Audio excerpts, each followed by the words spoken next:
Messieurs les vice-présidents, Mesdames, Messieurs les conseillers au Conseil économique et social, chers collègues, chers amis de la presse, moins d'un mois après l'élection des membres de notre bureau, nous nous réunissons donc ce mardi 18 août 2026 pour une session extraordinaire cruciale. Je vous souhaite la bienvenue et vous adresse ma profonde gratitude pour votre réactivité et votre sens élevé du devoir qui nous fait réunir ce matin avec un quorum totalement atteint. Nous sommes à un tournant. Les récentes réformes législatives, qu'il s'agisse de la désignation de nos représentants par l'Assemblée nationale, du rattachement des fonctions de médiateur de la République à notre premier vice-président, ou de la précision de ses attributions, redessinent le visage de notre institution, le Conseil économique et social. Ces évolutions majeures nous imposent une exigence: adapter nos règles de fonctionnement pour répondre aux défis de notre temps, pour que nos avis et nos recommandations portent la voix qu'ils méritent auprès des pouvoirs publics et surtout de nos concitoyens. Nous devons parachever la modernisation de notre institution.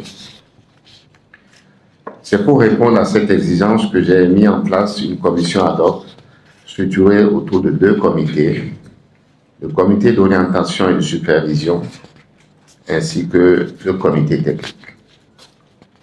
Grâce à la rigueur de leurs travaux que je salue, l'avant-projet de règlement intérieur est désormais entre vos mains.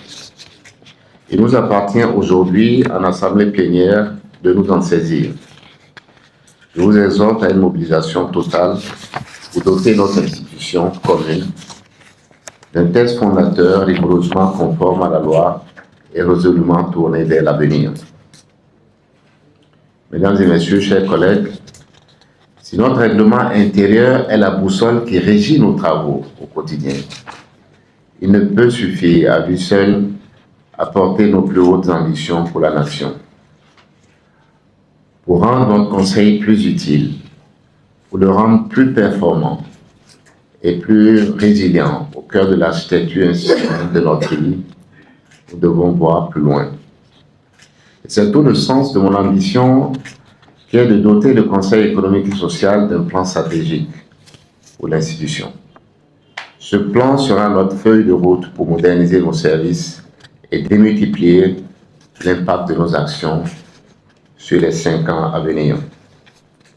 C'est ici donc à Cotonou que nous donnons aujourd'hui le coup d'envoi de cette démarche ambitieuse.